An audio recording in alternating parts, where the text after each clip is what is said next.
Good afternoon, and welcome to the fifth and last session of Becoming a Genealogist and Family Historian. My name is Susan Court. In the first week of this webinar, I reviewed some basic concepts in the language used in genealogy, including how to understand cousin relationships and what constitutes a genealogical record.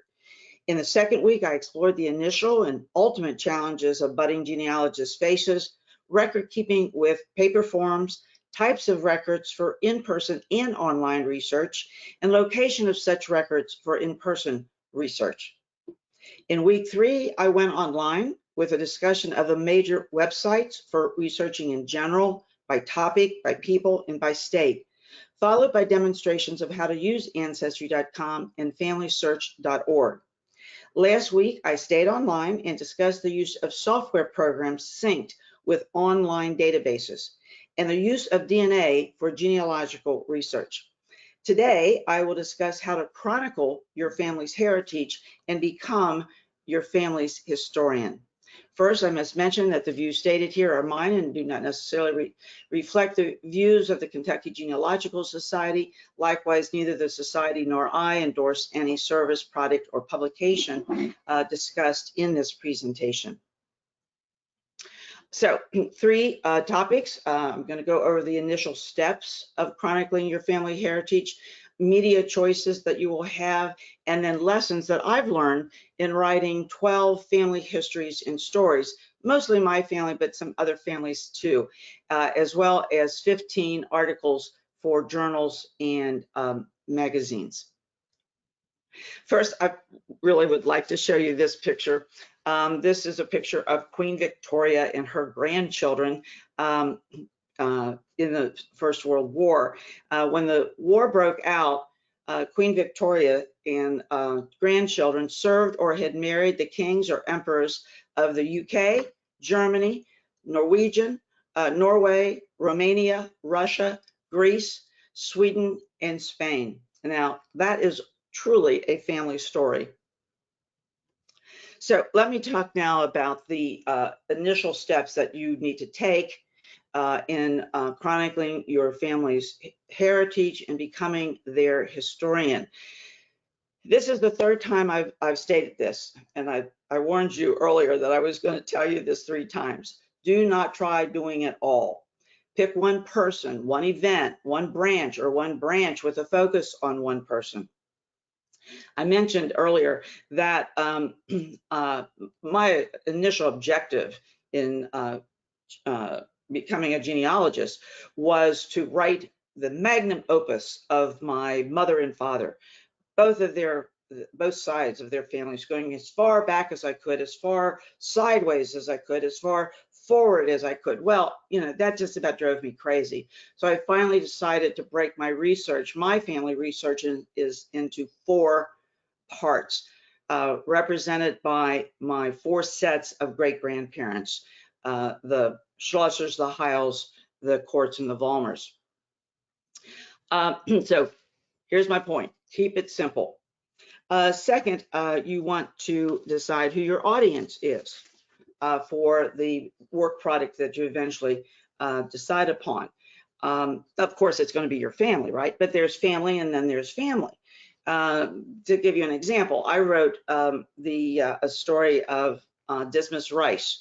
Dismas Rice was the 3rd husband of my 2nd great-grandmother, Francoise Braun Ritz Wagner Rice.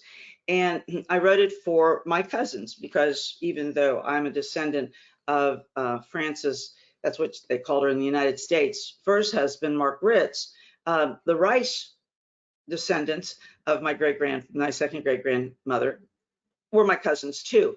But in that story, I just kind of very briefly went over my 2nd great-grandmother's other families and focused on her and her 3rd husband, Dismas Rice. I'm sure my Rice cousins would have, were interested in the other 2 families, but I don't know if they were that interested. Also, determine your timing. Are you writing a story, for example, for Christmas presents, or maybe in preparation to hand out at a reunion? One of my very favorite stories involved my great-grandfather, Bernard Vollmer. As you may recall from an earlier session, I had no Vollmer cousins, literally no Vollmer cousins in the United States. So I wasn't writing his story for a reunion. However, Bernard died in 1919, and I wanted my lead to be as follows. 100 years after his death, Bernard Vollmer's origins, always a mystery in the family, were finally discovered. This is his story and a chronicle of that discovery. So I had to finish by the end of 2019 in order to say, 100 years ago. And of course, then I set my own deadline. You're going to have to do that. You're going to have to set deadlines for yourself, because genealogy is literally a never-ending story. You're never going to stop researching. There's always more to find. But when you're doing a story, a history, or whatever medium you choose, you've got to have a deadline, or you'll never produce anything. Then you're going to need to assess and organize your research. We talked about that in the second session, about when you're starting research, you start with yourself, you start with your family, and you collect as much data, memorabilia, and family stories as you can. And at the same time, you're going to put together the family photographs and other documents which you actually may want to include in your story. I love to weave photographs into my histories and my stories. You will assemble historical background, and I'm going to talk about that a little bit later, about putting your stories into a historical context.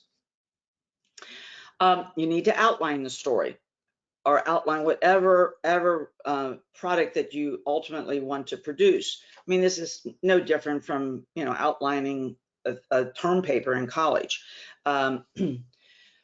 You need to evaluate your resources and your technical skills. What kind of computer do you have? How well do you type? You need to understand, what your limits are in order to proceed and pick the correct medium. And then finally, you're going to have to determine your budget for the project. Now, this may come into play as you get deeper into the project. But at some point, you're going to have to decide how much you can spend on the ultimate work product. Are you going to foot the bill entirely yourself? Are you going to ask for contributions? Are you going to sell it? Or a combination of all of those different things. Now, what follows are just suggestions. The medium you choose, the amount of information you convey, are mainly a function of your imagination, creativity, and determination. There are lots of ways of telling your family story. Articles, newsletters, websites, blogs, and cookbooks, for example. I'm going to mention this now, but I'll repeat it later on. Just producing a family tree, a chart, qualifies you as your family historian. So now I want to review the three media choices, the primary media choices that you may be able to use. The publication features on your online genealogy research company, like Ancestry or FamilySearch. Using the publication features on your desktop genealogy software. As you know from previous sessions, I use Family Tree Maker. And then there's composing a story using your own computer word processing program, and then choosing an appropriate publication method. So first, I want to talk about the publication options from your online genealogy research databases. I'm going to cover Ancestry.com, FamilySearch.org, and myheritage.com. Ancestry is probably, of the three, probably has the fewest options. It is currently not possible to print a whole tree at once from the Ancestry site. And that I got directly from their website just a couple days ago. I mean, I knew it, but I wanted to confirm it. That's not to say that in 5 months or 6 months or a year, they won't have this option to print a whole tree at once. So let me show you how you can cobble together one.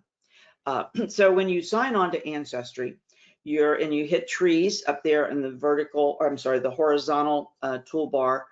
So you hit trees, and then you'll get a screen like the one on the lower left here with 8 people. So I've blown it up, and you'll see I've got my mother and my father's parents, and my father's grandparents. Now I can just print that out. It would be small. It would show up on an 8.5 by 11 piece of paper, but that's not going to be the tree that you would necessarily want to produce for your family. You probably would want something more than that. So how do I expand this, or how would you expand these 8 people? It's all those little carrots that surround their pictures. So you just hit on those carrots, whether you want to go back, you want to go sideways, or you want to go down. So you just hit it, click, click, click, click, click, click, click on the carrots which will expand then that view. So let's look at it, expand it. So here it is, expanded. And again, this is not my whole family tree, clearly, because it doesn't have my mother on it. If I had my mother's side on it, just for these 4 generations or 3 generations of ancestors and collateral relatives, it would go probably about a mile to the right. I have a lot more information about my mother's family than I do my father's family. But anyway, so this is my father and 3 generations, his parents, his grandparents, and his great-grandparents. And of course, that would be my 2nd degree great-grandparents. And I've included here also his aunts and uncles. So how do I print that? I go to trees, I get the vertical toolbar, the 3 little dots, I press the 3 little dots, and that gives me a drop-down list that allows me to print what's on this screen. So you can manipulate your family tree to create whatever you want, how many generations you want, whether you just want ancestors or you want collateral relatives as well. So you manipulate the screen, hitting those little carrots, and then you can print it. And this is what will happen. It will print out multiple pages, which you can then tape together. You can also download this document, but it will still be multiple pages. At this point, you cannot print out a single page version of your family tree just from the Ancestry site. Now, they do offer a professional printing of their trees. These are the instructions on how to have a professional printing of an ancestry tree. I'm going to show it to you. These are the instructions, and the instructions, and actually some of the views will also be in the October package. And when I refer to the October package, for those of you who haven't been with me before, that refers to a manual that will be available, covers all the materials in the slides. We will be emailing a copy of the manual to everybody who registered for this program in a few days, actually. So let me show you, though, how to print an ancestry tree, quote unquote, professionally. So you go to the vertical toolbar, you hit the 3 dots, and down the very last option then is create a keepsake. When you hit that, when you click on that, it's going to take you out of Ancestry.com into mycanvas.com. And there are a lot of options on mycanvas.com. There's an Ancestry family tree poster, wall calendar, a history book, but these are all fee-based. So an Ancestry family tree poster, for example, starts at $30. Now, this might be the most cost-effective way of producing a document that will convey your family's heritage to others. That's what you want to do now. You're creating a document of some sort that you're going to be able to share with members of your family. And as we go through the various media options, you may want to come back to this, and if you're only going to get a couple copies of something, this may be the most cost-effective way of doing it. Also, once you hit one of these options, you get to preview it. You're not stuck once you click on that. You can also print out a family group sheet. There you just go to your profile page of the person who is the center of your tree, whether you're going to go back or forward, descendants, or you're going to go whichever way you're going to go.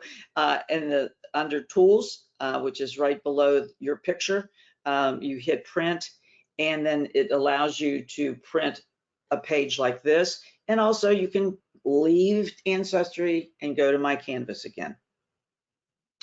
FamilySearch has many publication options, and they're free, of course, as are the ones on Ancestries, except unless you go to My Canvas. Those are not free. So you go to the profile of somebody, pick my father, and at the very bottom of a person's profile page is print options, way down to the bottom there under tools. You hit tools, and then you'll find print options. So, and there are many: person details, pedigree, portrait pedigree, fan chart, family group record, and this one I actually like quite a bit. It's family group record with sources. So let me show these to you. So this is a family group record with the sources, as you can see, and then on the right is a person's detail, as you can print those out, and all of these can be downloaded on your computer. This is a copy of a view of their pedigree chart. So you can see the pedigree chart up on the upper right, just as a pedigree chart with the information in it. But then also they do a very cool fan chart. Every one of them has a fan chart, by the way. So this one is, I think, I probably like this fan chart more than the others, but you have to just try them out and see which one you like. In the lower right-hand corner is a fan chart of a gentleman I met at the FamilySearch library in Salt Lake City several years ago. I was with a small group and we were doing research there, and I asked him if I could share this with my classes, and he said sure. Anyway, it is a fan chart for his family, which the FamilySearch library printed out for him for free. So I did it. I created one on FamilySearch.org, and this is what mine looked like, but I wanted it to be larger than just on an 8.5 by 11 piece of paper. So I downloaded it to a thumb drive. I took it to Kinko's, and then they just put it on a much larger piece of paper so that I could use it. And this is what it looks like. And so that I could carry it with me for classes or when I was with my family. My heritage, also lots of options. They're very similar. There's something of a limit to the number of types of charts and reports that can be produced. These are listed here. I'll show them to you very quickly. This is their fan chart on the right. I kind of like the one from FamilySearch better. Then there's another view of a pedigree chart on the left. Now, I do not keep my family tree on MyHeritage. I have a shadow tree on MyHeritage, and I've got a lot of people in it. I don't have recent generations in it the way I do with my ancestry tree. So it's all ancestors and collateral relatives going back. And so I've got a lot in there. And so I just for the heck of it, I hit their book option, and this is what was produced. It was over 478 pages long. They sent it to me, as they do with the others as well. They sent it to me in a PDF by email. All right, now I want to talk about the publication options on your desktop genealogy software. I'm using Family Tree Maker for this demonstration because that is the software that I use.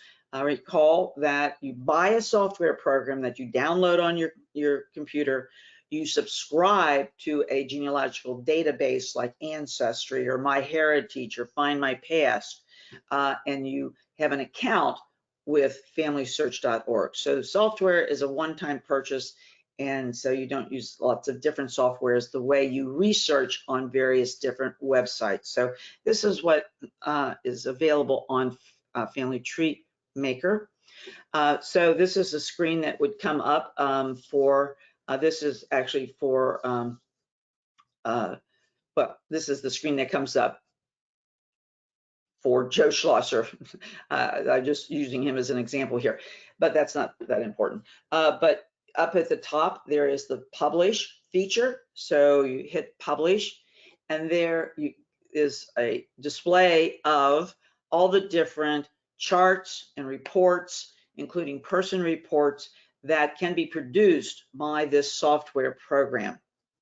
And I'm going to talk about the 3 that are circled a little bit more. So I showed these to you when I was telling you about software programs last week. Now I want to tell you about them in the context of chronicling your family's heritage.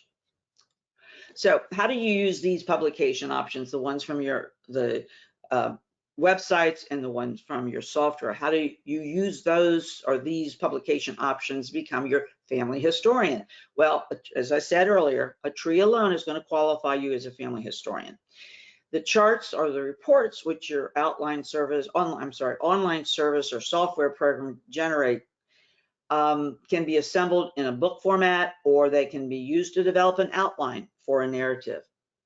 Okay, you've seen these before, qualifies you as a historian. Now, this is one thing I really wanted to share with you. So which is the use of Family Tree Maker's descendants chart to create a family tree. And I've shown you this type of tree before. It's called a chart, but it basically looks like what you would think of as a family tree. So this would be for, I think it was Joe Schlosser, my great-grandfather Joe Schlosser, and then all of his descendants. And this is what was used for that big chart I told you about twice before, the one that was 46 feet long. Okay, now I can print this out on my computer, and it would print out many pages, and I'd have to tape them together. But Family Tree Maker gives you this option. So over on the right-hand side, once a chart comes up, there's a little teeny thing that says share. I don't know, the really important things like the syncing function, they always want it to be really small for some reasons. Anyway, you go over to share, you get a drop-down list, and there is an option that says export to one-page PDF. One-page PDF. You hit that, and this is what you get on the top. So you get the entire chart on one page. Now, clearly, if I printed that out on my little printer next to my computer, it would be just a bunch of little black dots. However, as I mentioned last week, in this circumstance, what I do is I save it on a thumb drive. I have a Kinko's 2 blocks from my house, so that's the copy center that I use only because of it's so convenient.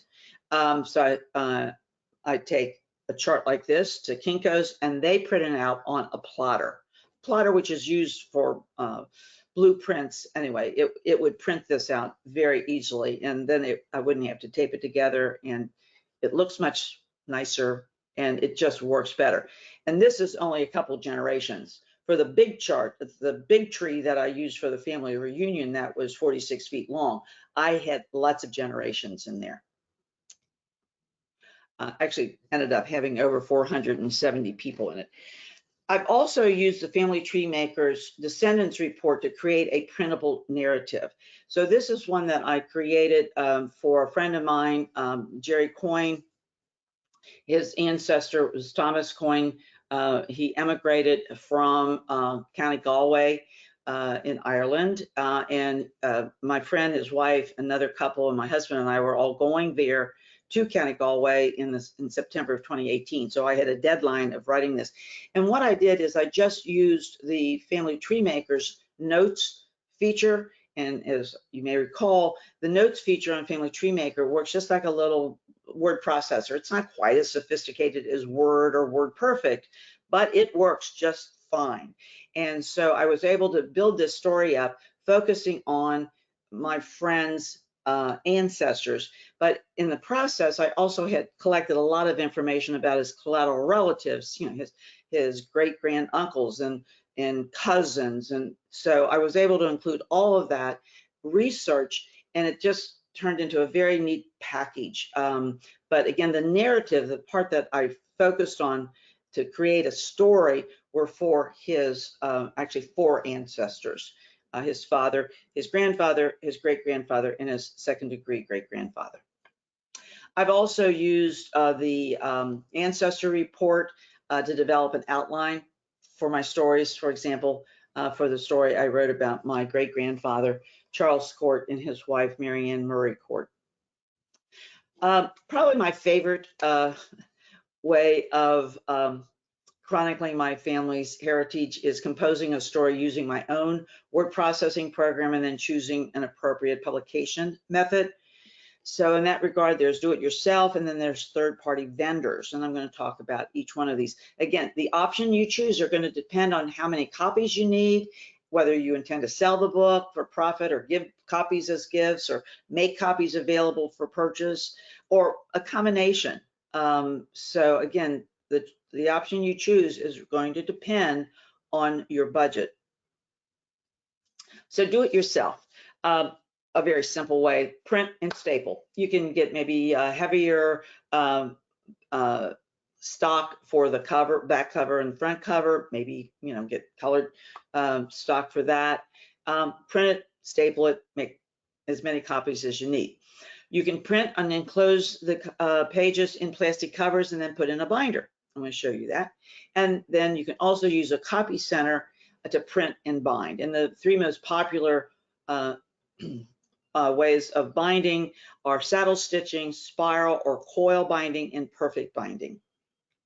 So here are samples of those.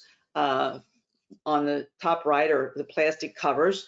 I've seen these used when people are bringing their family histories to conferences or to a reunion. So you just put the pages, the printed pages, into plastic covers, which you can get, again, Home Depot, or I'm sorry, Office Depot, Kinko's, Staples, or I think I got mine from Amazon. Then there's perfect binding. That is basically the pages are glued to the spine, the back spine. And I used that for my very first big history for the Hiles family. The problem with perfect binding is that if the document is opened and closed a lot, that glue starts to come undone. So I kind of got away from it because, as you can tell, I ended up having, I didn't have very many copies of this anymore. I ended up having to staple mine. That you normally don't have staples in perfect binding, but I ended up having to do it because it was the pages were pulling off of the back binding. Then you can see here the coil is my most favorite, the approach I've used the most. The nice thing about coil is I think it holds up pretty well. Some people would disagree with that, but mine have held up pretty well, my copies of these histories.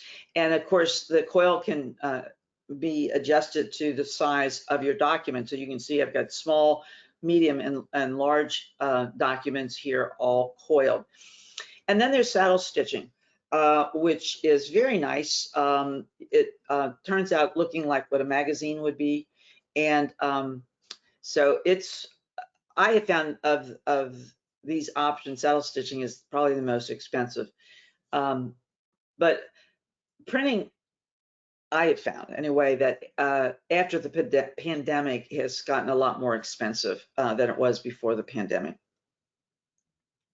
Another option is a do-it-yourself ebook.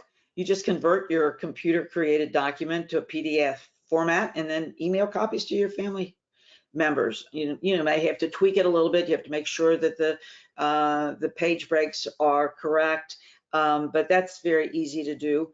And I actually done that and even emailed the big document up on the left-hand corner, right, left-hand upper corner. You can't be left and right, correct? So the upper left-hand corner.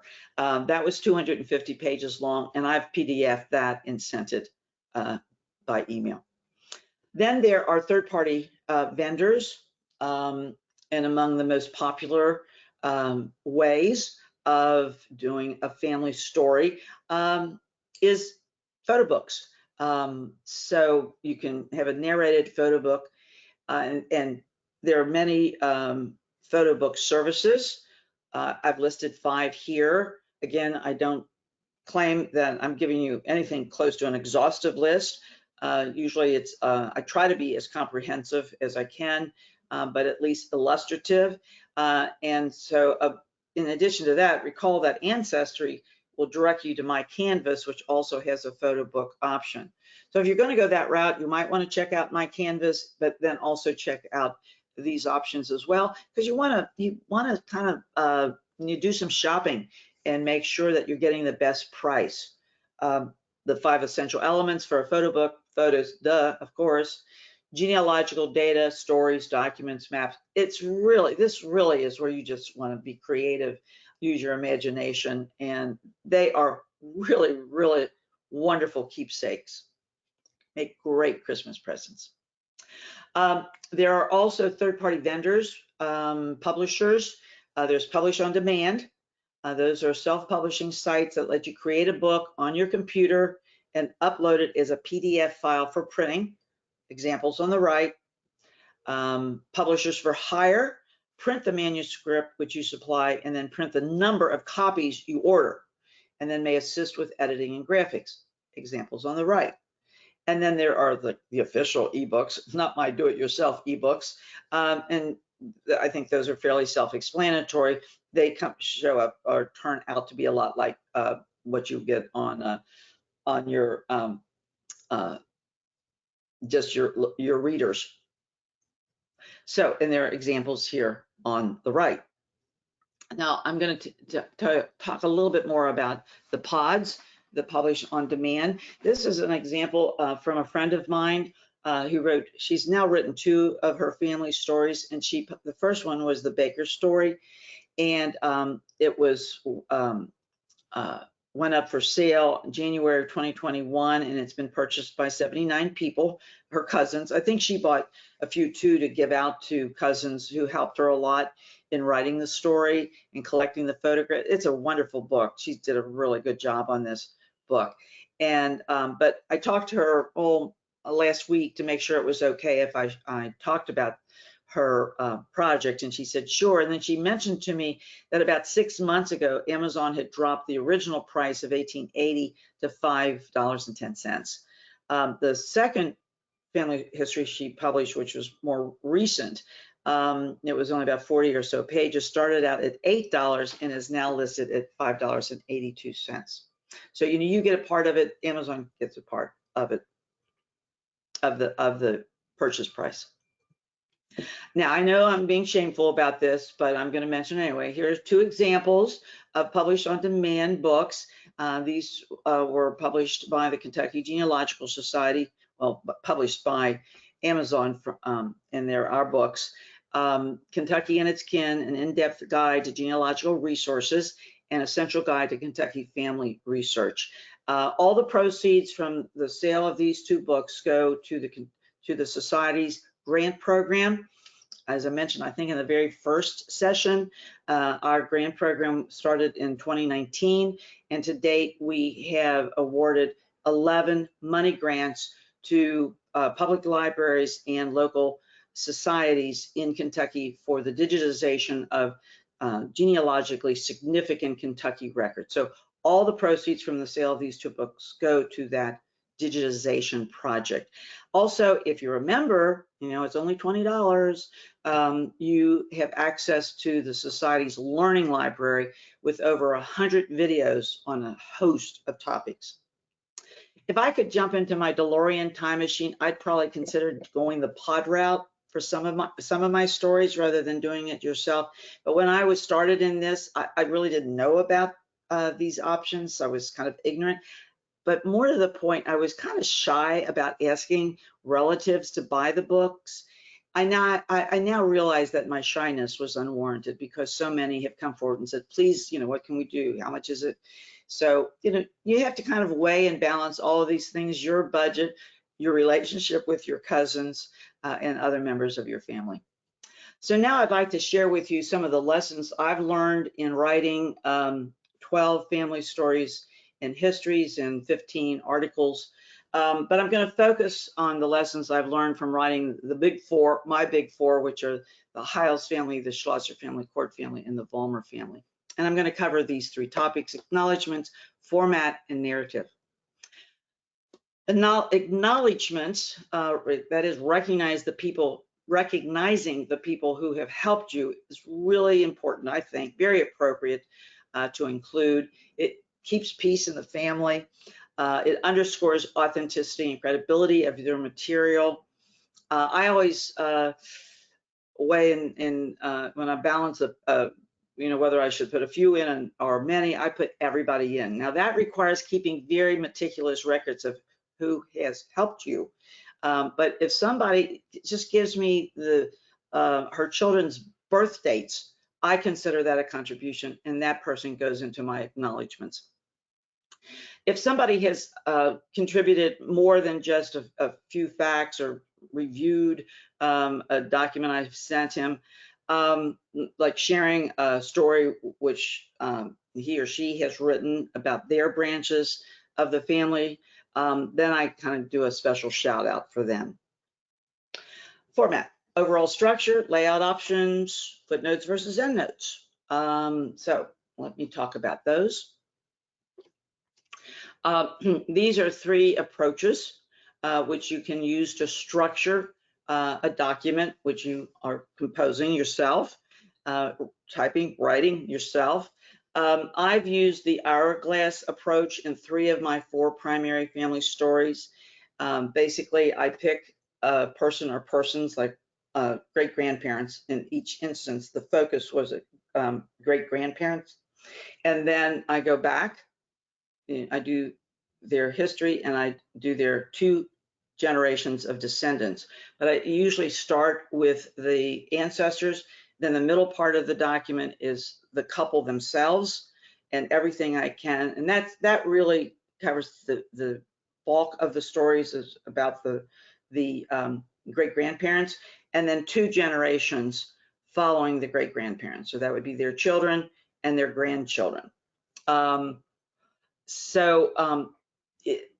That, as I said, that's worked for me. I've been comfortable with that approach. But there's also just a build down approach where you just start with a featured person or persons, and then you relegate the distant ancestors, to footnotes or summaries. So you basically focus and just kind of weave in the past in a way that fits your narrative.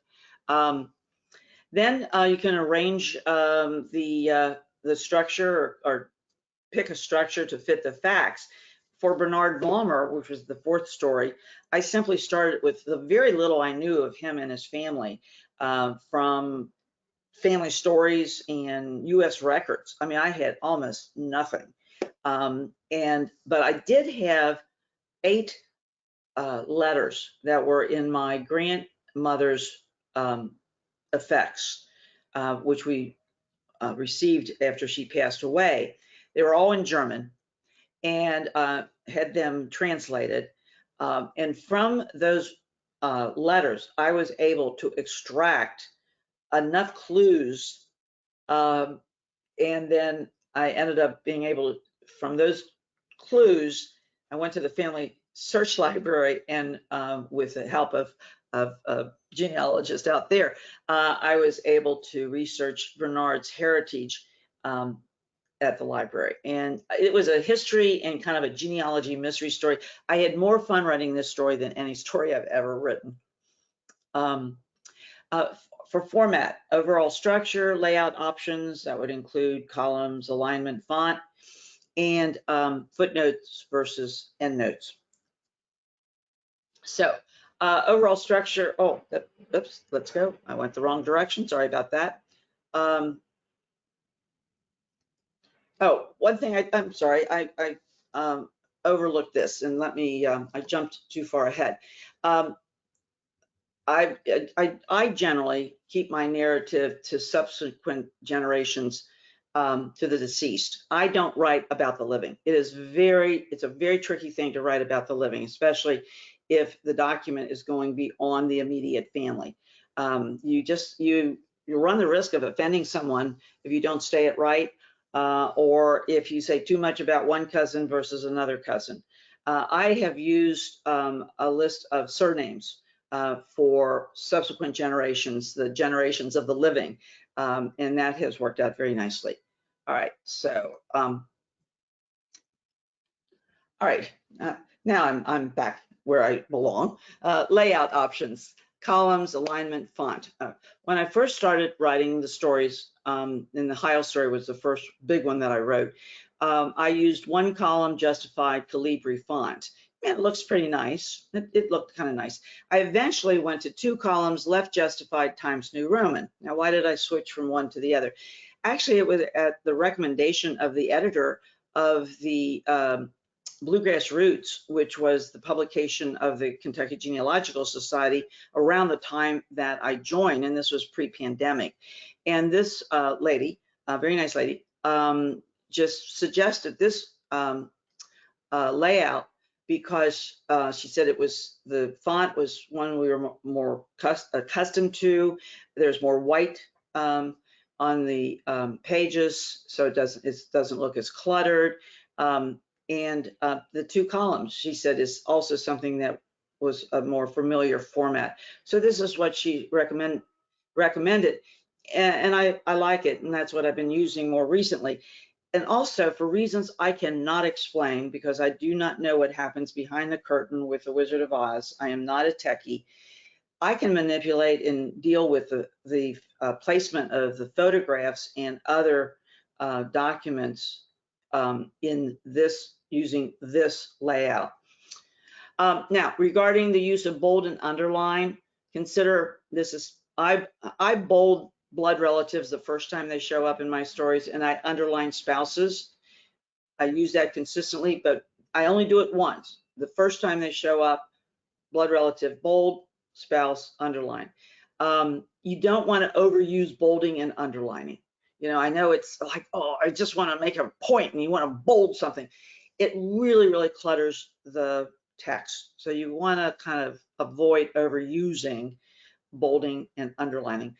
For headings and subheadings, just pick a pattern and be consistent.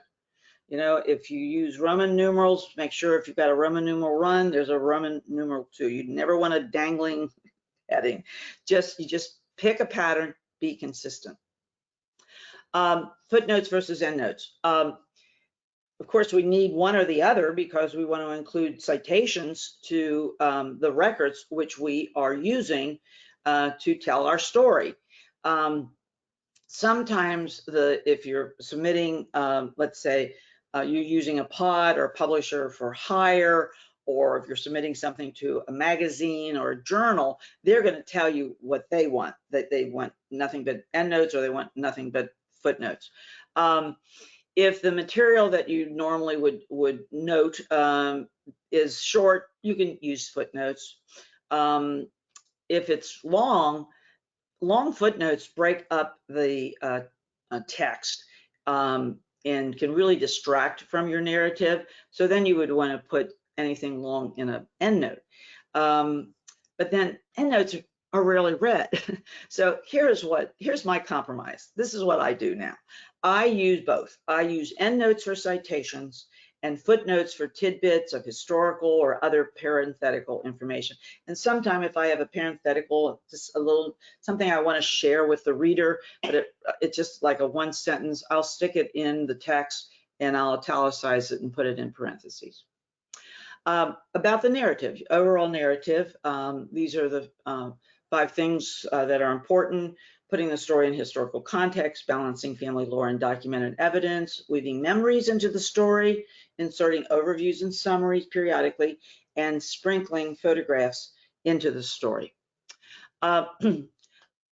I personally like putting my story in historical context. I recommend it. Now, it does entail looking into the histories of the countries or states, counties or cities where your ancestors lived. As you can see, I've got just a partial picture of just a partial stack of the history books that I have used in the past. I love the Encyclopedia of Northern Kentucky. If you can find anything in your area of Kentucky like that, you'll be blessed. For local history, also check out materials written by local historians. You'd be amazed at how many counties in Kentucky have a historian. So check out that the local historians, or any articles published in local historical society newsletters or magazines. Try not to overdo the history. That is a huge challenge for me. I've got 2 degrees in history and I love history. Family lore. I think it's appropriate to include, as long as you identify it as lore, you point out where you received it, got it, obtained it, and you use the appropriate verb, adverb, or other qualifiers like the word likely, or, but I want to share one piece of lore that I included because my cousins, both first cousins and second cousins, heard this over and over again as we were growing up. So it's in footnote 16, and it's about my second degree great grandmother, who is Francoise Braun Ritz, actually in Marlinheim, from which she emigrated in the 1840s with my great grandmother, her at the time 4-year-old daughter, Albertine Ritz. So, and they emigrated from Marlinheim, Alsace, and settled with Francois' uncle on a farm in Zanesville, Ohio. So this is in the 1840s. So while living on the uncle's farm, the family lore is that Francoise took care of the house so she could watch over her blind child. That was my great grandmother, Albertine. One day, a man visited and told Francoise how her daughter could be cured. Put a fresh egg in a new tin cup and place it in a dark place for 40 days. The family did that, and miraculously, Albertine was cured. Now, of course, that sounds far-fetched, but as far as my family is concerned, that is like gospel. Also, just this as an aside, while I was researching her uncle, whose last name was Maffei, I discovered his son, Anthony, and discovered that the son was buried in St. Louis Catholic Cemetery in Owensville, Ohio, where coincidentally my sister is buried. And I remember it was 2:30 in the morning, and it was like, oh my gosh, that was like one of those aha moments. I like also to weave in memories collected from others, and I include them verbatim because it really kind of captures the story for the reader. I either put them in quotation marks or I italicize, and of course I identify the origin. I think it's also helpful to put in your narrative summaries periodically, maybe to introduce a section or to wrap up a section. Especially, I had to do this, especially in that long story, the 250-page story. So, for example, this is the introduction to generations 8 and 9, which is my great-grandparents' children and grandchildren. So this is those were 8 and 9. So these were the first two generations who were born in the United States. And so, for example, I pointed out that the largest of the branches, those are the 7 children who had children, Kate Schlosser Heises represented over 1/3 of Joe Schlosser's descendants. I also was able to glean from the records that almost, if not all of them, not just Kate Heises, but all of Joe Schlosser's descendants were baptized in the Roman Catholic Church, and most were married in the Roman Catholic Church. And members of these 2 generations, so these are the first 2 generations born in the United States, did not venture far from Kenton County.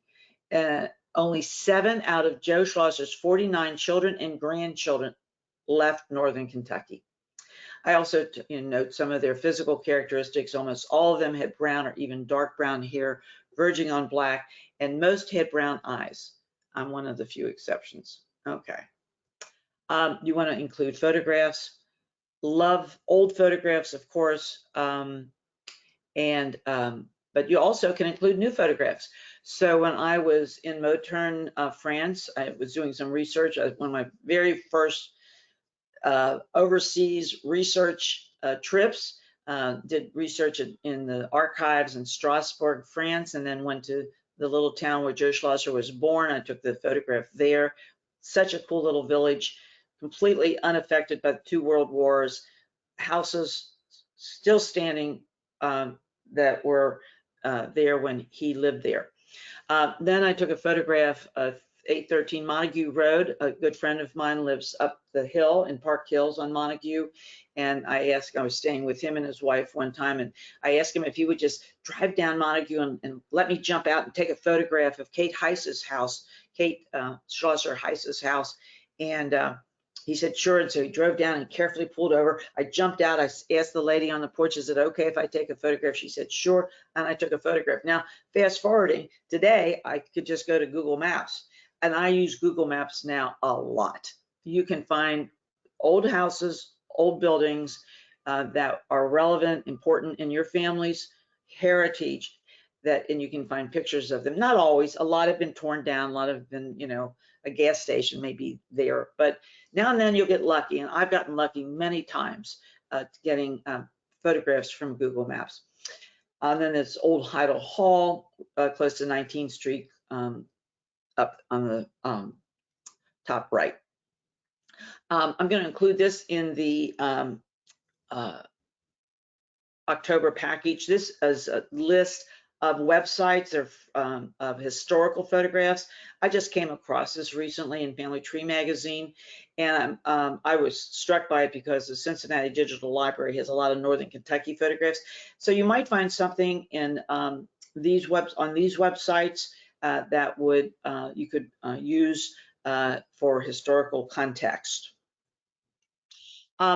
This is something I did, and you might consider doing it too, with Google Maps. This is using a satellite view from Google Maps, and I overlaid locations of family homes onto a current view. So I did it with the residence of my second great-grandmother, Anna Maria Lochta Summer, and her brothers. Anna Maria and her 2 brothers were born in Hanover.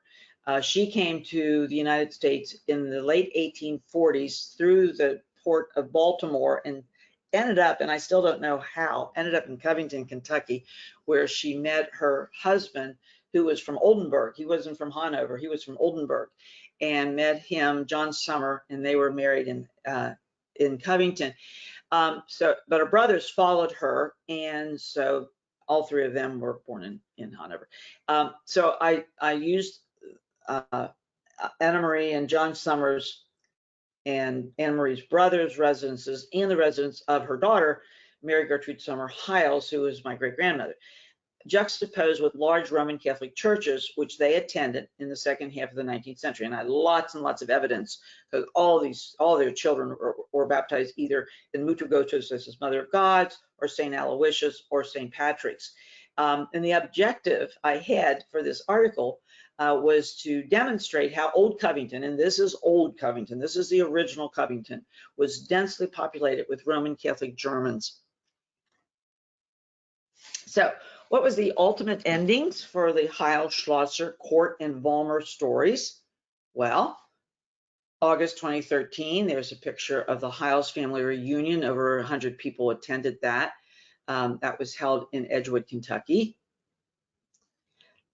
Then the Schlosser family reunion held in Fort Wright, Kentucky at the Lookout Heights Civic Club. That was held in July of 2017. 180 people attended this reunion.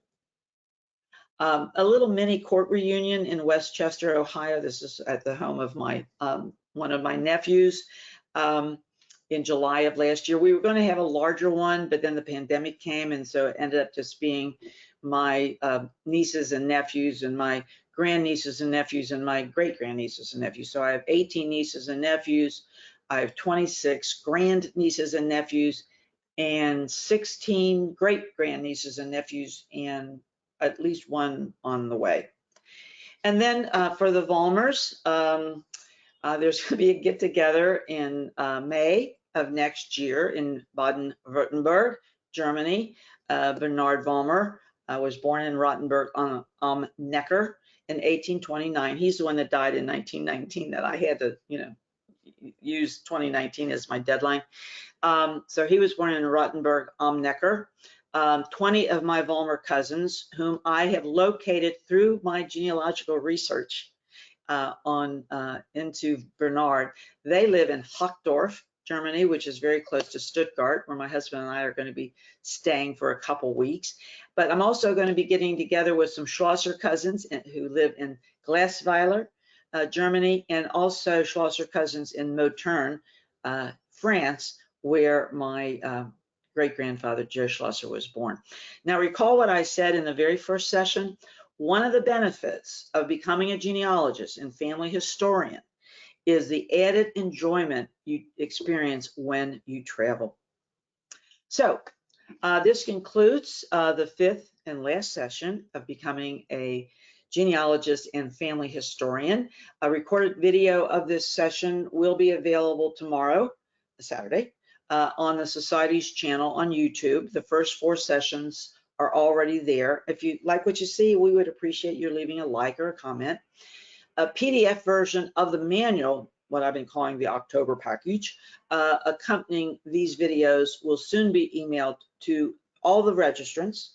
And then the videos and the manual will be available on the Society's website in mid-October. So in the meantime, if you have any questions or comments, feel free to contact me at Susan Court at kygs.org. I thank you very, very much and have a wonderful weekend.